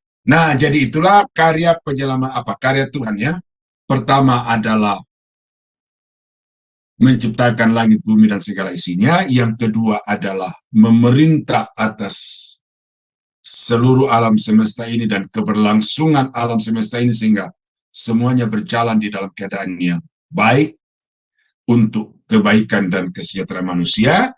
Yang ketiga, Allah berkarya untuk menyelamatkan orang-orang berdosa supaya kembali kepada tujuan semula Allah menciptakan. Dan yang keempat adalah Allah akan berkarya lagi untuk menciptakan langit dan bumi yang baru, di mana kita semua akan hidup di dalamnya dengan penuh sukacita, bersama-sama dengan Tuhan kekal selama-lamanya.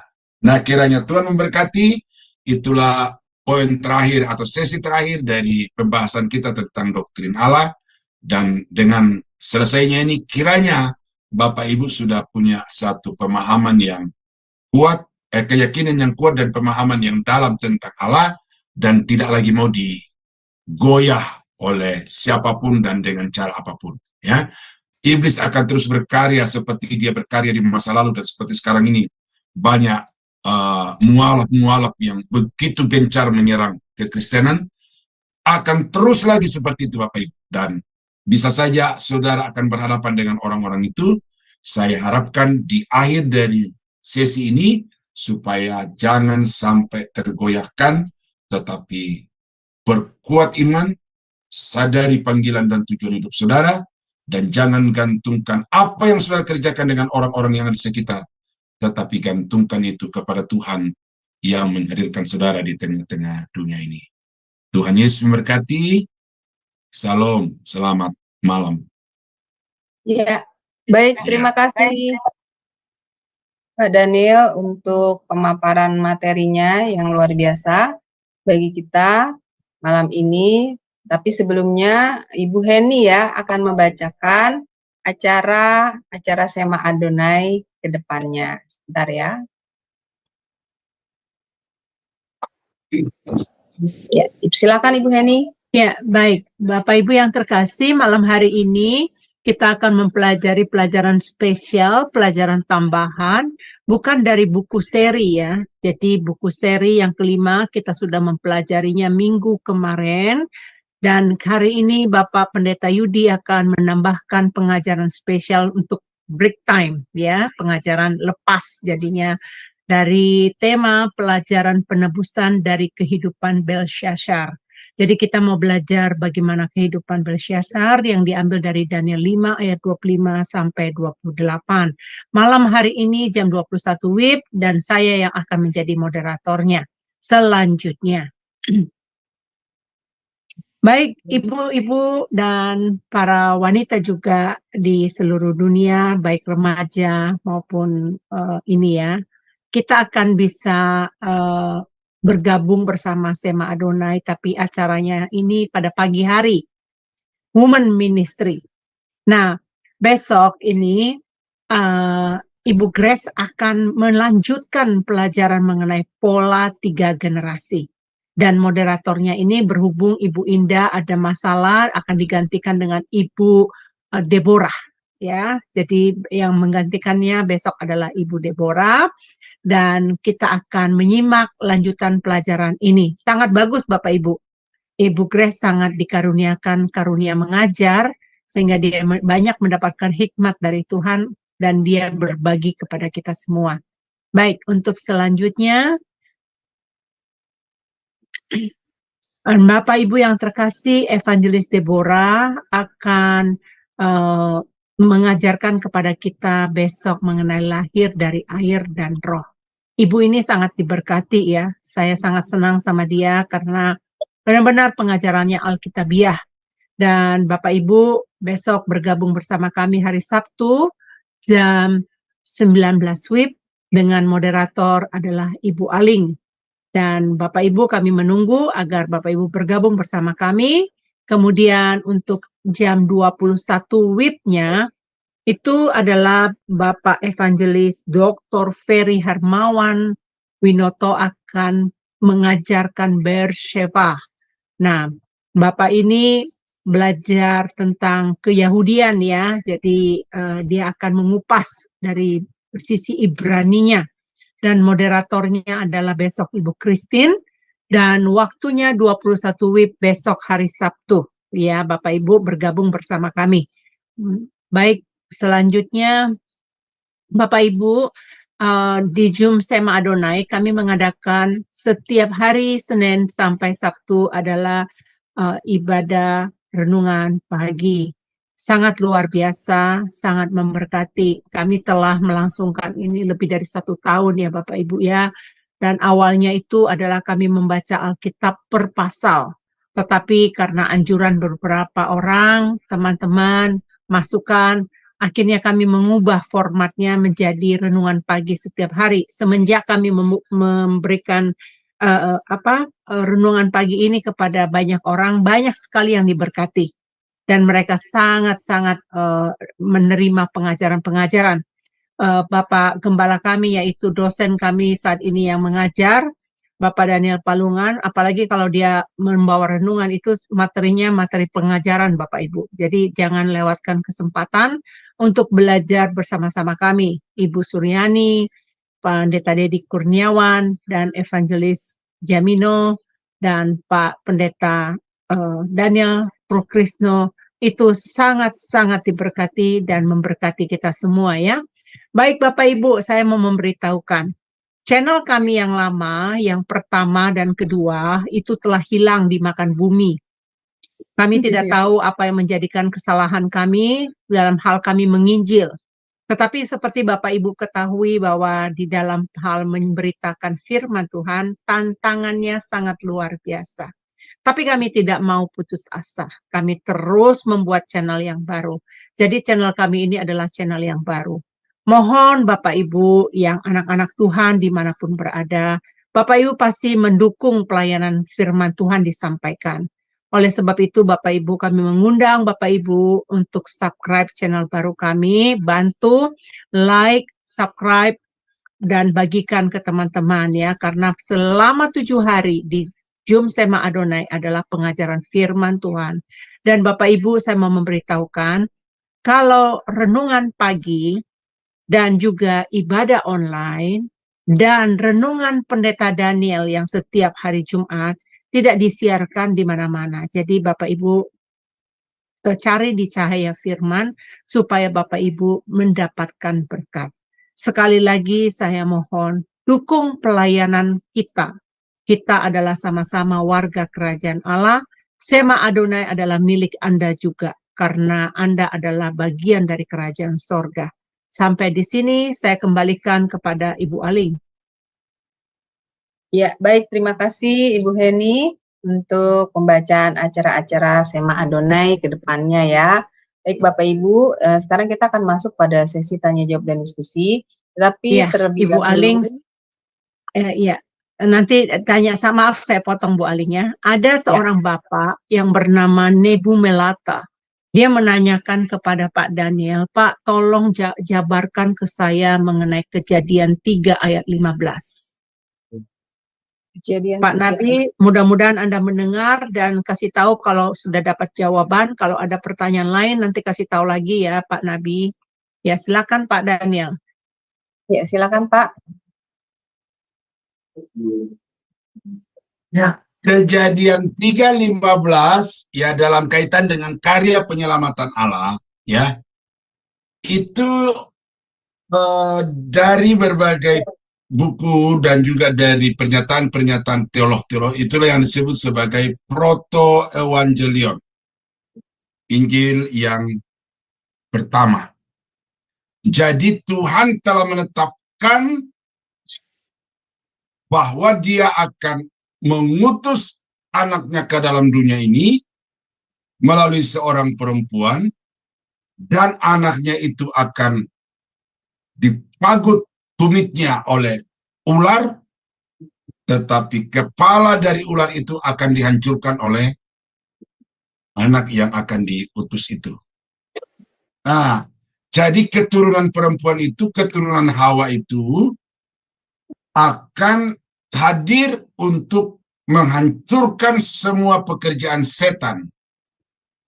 Walaupun dia sendiri kemudian dia mati karena pekerjaan setan itu. Tapi bukan berarti kematiannya bukan sebagai kekalahan, tetapi justru kematiannya itu merupakan kemenangan. Karena dengan kematiannya di atas kayu salib, maka dia telah menyempurnakan karya, rencana dan karya penyelamatan Allah bagi orang-orang berdosa. Karena itu di atas kayu salib Yesus berkata, tetelestai, sudah selesai. Nah, jadi apa yang menjadi masalah dari Kejadian 3:15? Hanya orang-orang yang mempermasalahkan, yang mengatakan bahwa yang dimaksud dengan tumit di situ adalah Yakob. Karena Yakob itu tumitnya ditarik-tarik oleh Esau di dalam apa gitu ya. Esau ya. Jadi itu penafsiran yang prematur. Penafsiran yang prematur karena apa? Karena bukan Yakob yang menyelamatkan orang berdosa. Bukan Yakob yang menghancurkan pekerjaan iblis gitu kan. Jadi kalau hanya melihat dari kata tumit memang masih beberapa variabel penafsiran kemudian. Tetapi kalau kita tambah lagi bahwa hanya Yesus yang kemudian mati di atas kayu salib, dipagut tumitnya oleh ular, bahwa hanya Yesus yang mati untuk menghancurkan pekerjaan iblis, ya tidak bisa tidak, itu bukan Yakob. Kejadian 3:15 itu, tetapi itu adalah Yesus. Nah, itu juga untuk saya mau sampaikan ini sekaligus. Karena ada banyak orang yang meragukan kepenulisan Musa terhadap Ulangan pasal 34. Karena itu banyak pendeta-pendeta mengatakan bahwa Musa itu bukan satu-satunya penulis kitab Taurat itu, tetapi ada orang-orang lain. Karena tidak mungkin Musa menulis kematiannya sendiri. Ini orang-orang yang tidak percaya kepada adanya kekuatan di luar penulis Alkitab Musa, bahwa yang menulis itu adalah Roh Kudus, yang menginspirasi itu adalah Roh Kudus, yang menulis itu adalah Roh Kudus melalui tangan-tangan orang-orang yang dia pilih. Jadi sama sekali bagi Musa itu bukan perkara yang sulit untuk menulis peristiwa yang terjadi 40 tahun kemudian. Sedangkan yang terjadi berapa ribu tahun kemudian ini, 2000 tahun lah katakanlah gitu, kemudian bisa. Kenapa yang 40 tahun aja nggak bisa? Nah, sekali lagi saudara, bahwa yang menentukan itu bukan penulis, tetapi yang menentukan itu adalah Roh yang memberi inspirasi. Nah, jadi itu yang saya tangkap, dan itu yang menjadi jawaban atas munculnya pertanyaan-pertanyaan tentang Kejadian 3:15 itu. Penetapan Tuhan sejak kekekalan bahwa Allah akan mengutus anaknya Yesus Kristus ke atas dunia ini atau ke dalam dunia ini untuk pada akhirnya mati di atas kayu salib demi menyelamatkan manusia yang telah jatuh ke dalam dosa. Nah, itu aja. Jadi Injil itu sudah ada sebelum hukum Taurat. Anugerah Allah itu sudah ada sebelum aturan-aturan. Jadi Injil itu mendahului Taurat, bukan Taurat mendahului Injil. Nah, Tuhan Yesus memberkati. Ya, baik. Bagaimana, Ibu Heni? Ya, baik. Nanti saya nunggu dia komen ya. Mudah-mudahan dia mendengarkan ini, Pak Nabi Malata. Baik, Ya. saya kembalikan lagi dulu kepada Bu Aling. Ya, baik, terima kasih Bu Heni. Baik Pak Daniel, saya juga mau bertanya satu hal Pak mengenai Mazmur 139 ayat 13 sampai 16 itu yang menyebutkan bahwa manusia sebagai ko-kreasi ya Pak. Berarti kan penciptaan manusia, generasi manusia itu kan tugas manusia hanya sebagai ko-kreasi ya Pak. Maksudnya dia hanya sebagai bertugas mempertemukan sel telur dengan sperma laki-laki itu untuk meneruskan generasi baru, maksudnya melahirkan benih ya Pak ya, anak gitu ya, cikal bakal. Sedangkan yang menenun cikal bakal anak itu adalah Allah sendiri kan ya Pak Daniel. Nah, yang menjadi pemikiran saya itu bagaimana Pak dengan janin yang cacat Pak, gitu. Kan ada juga Pak, saya pernah dengar tentang kisah seorang ibu yang dokter memvonis bahwa anak itu akan cacat gitu, Pak Daniel ya. Jadi dokter memvonis anak ini lebih baik digugurkan gitu loh Pak. Nah ini bagaimana Pak? Kalau menurut Alkitab, apakah Tuhan gagal gitu Pak dalam menciptakan janin itu atau bagaimana nih Pak Daniel? Iya, silakan Pak. Iya, ini pertanyaan yang sama sekali baru untuk saya, tetapi yang dikatakan bahwa Tuhan itu menciptakan secara langsung dan tidak langsung ya pada malam ini ya. Yang menciptakan langsung itu dari tidak ada menjadi ada. Nah, kemudian yang tidak langsung itu adalah memakai media yang sudah ada. Nah, kita tahu bahwa manusia sebagai media ini adalah manusia yang sudah jatuh ke dalam dosa, dalam keadaan yang sudah tidak sempurna, dan karena itu maka apa yang dihasilkan ini juga itu tidak bebas dari yang namanya ketidaknormalan itu ya, cacat dan lain sebagainya. Itu bukan karena Tuhan itu tidak mampu untuk menjadikan sempurna seperti pada awalnya, tetapi karena sudah menjadi ketetapan Tuhan bahwa manusia yang berdosa itu juga akan mendapatkan akibat daripada dosa itu, maka salah satu akibatnya adalah orang itu ketika dia mendapatkan seorang anak, dia mendapatkan seorang anak yang tidak seperti yang diharapkan. Itu pada satu sisi merupakan penghukuman Tuhan bagi orang itu. Ya, tidak menghakimi salah satu ya, tetapi secara umum. Yang kedua adalah bahwa ada ketentuan-ketentuan yang sudah ditetapkan oleh Tuhan bagi mitra kerjanya ini, yaitu manusia. Tetapi ketentuan-ketentuan itu dilanggar. Nah, saya detail-detailnya bagaimana proses itu terjadi di dalam janin itu, tetapi dokter juga sudah mengatakan jangan makan ini, jangan makan itu, jangan kerjakan ini, jangan kerjakan itu, karena sangat berpengaruh kepada janin yang sedang bertumbuh berkembang di dalam rahim. Nah, jadi di sini kedaulatan Tuhan itu bukannya hilang, tetapi karena dia sudah tetapkan untuk bekerja sama bermitra dengan manusia, maka hasilnya itu ditentukan oleh kedua belah pihak.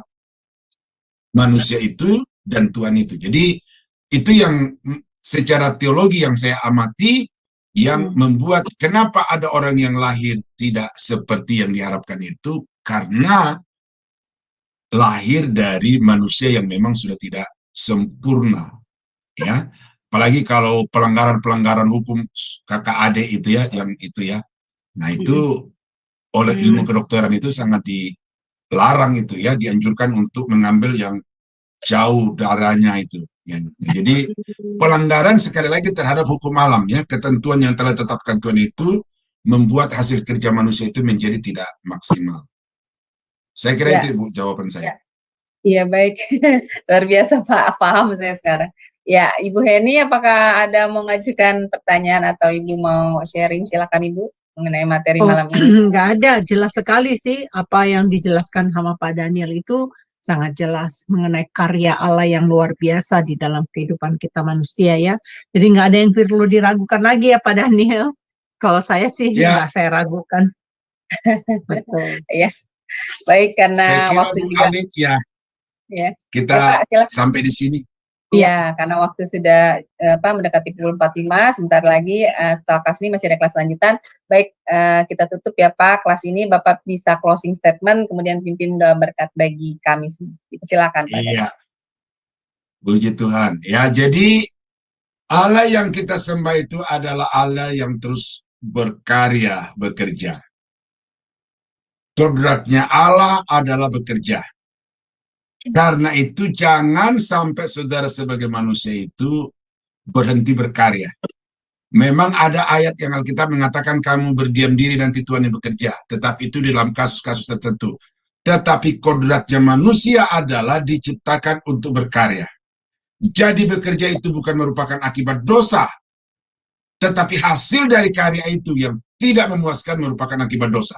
Karena sebelum manusia jatuh ke dalam dosa, dia sudah ditetapkan sebagai makhluk pekerja, dan karena itu dia menjadi mitra kerja Tuhan. Jadi jangan saudara berpikir bahwa karena dosa saya bekerja, tetapi karena dosa hasil kerja saudara tidak menjadi maksimal. Nah, itu sebabnya melalui pelajaran poin terakhir dari doktrin ini, saya menghimbau kepada Bapak Ibu untuk terus percaya bahwa apapun yang terjadi di tengah-tengah dunia ini itu ada di dalam pengetahuan Tuhan, ada tetap di dalam kendali Tuhan, dan karena itu semua yang Tuhan izinkan itu akan berujung kepada kebahagiaan, kesejahteraan, dan kebahagiaan umatnya, ya, manusia ciptaannya secara umum. Dan karena itu kita bersyukur Tuhan yang kita sembah itu Tuhan yang senantiasa penuh dengan kasih kemurahan, sekalipun dia juga adalah Allah yang maha kudus adanya.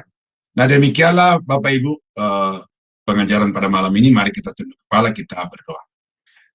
Bapa Surgawi, Bapa yang penuh kuasa dan kemuliaan, kami berterima kasih untuk malam ini kami mendapatkan pengajaran yang sungguh jelas bahwa Engkau Allah kami, Allah yang bekerja dan akan bekerja dengan segala kuasa dan kemuliaan. Karena itu tolong kami sebagai umat-Mu ya Tuhan, supaya kami juga bekerja mengikuti Tuhan yang kami sembah, yang adalah Tuhan yang bekerja. Semua materi pengajaran tentang Allah, hamba-Mu sudah paparkan, kiranya Roh Kudus dapat terus mengajarkan kepada umat-Mu secara lebih detail lagi, sehingga melalui pengajaran ini mereka mengenal Engkau secara benar, dan dengan itu mereka akan memperlakukan hidup secara benar untuk kemuliaan dan kebesaran nama-Mu. Terima kasih untuk channel Sema Adonai, channel Cahaya Firman yang Tuhan sudah hadirkan dan kemudian pakai untuk menjadi alat menyebarluaskan Injil Kerajaan Allah.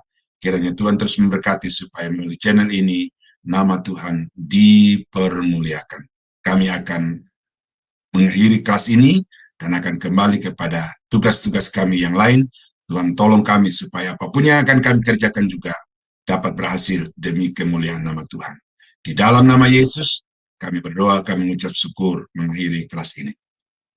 Saudara-saudara sidang jemaat yang dikasihi Tuhan, kiranya anugerah dari Allah Bapa di dalam surga, damai sejahtera dari Tuhan kita Yesus Kristus, serta persekutuan kuat kuasa Roh Kudus, kiranya menyertai kita sekalian dari sekarang sampai selama-lamanya.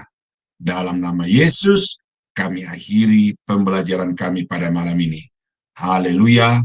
Amin. Amin. Ya, baik, terima kasih Pak Daniel untuk pelayanannya yang luar biasa bagi kami semua. Semoga apa yang kita pelajari tentang teologi ya proper karya Allah ini dapat menjadi berkat ya bagi kita semua, dan juga menambahkan paradigma baru bagi kita Bapak Ibu sekalian. Baik, setelah kelas ini masih ada kelas lanjutan ya Bapak Ibu, di pukul 21.00 waktu Indonesia Barat, yaitu kelas sejarah penebusan. Dan jadi Bapak Ibu tetap stay ya bersama kami untuk mengikuti kelas lanjutan selanjutnya. Ya baik, terima kasih Bapak Ibu, Tuhan berkati. Shalom, shalom, shalom.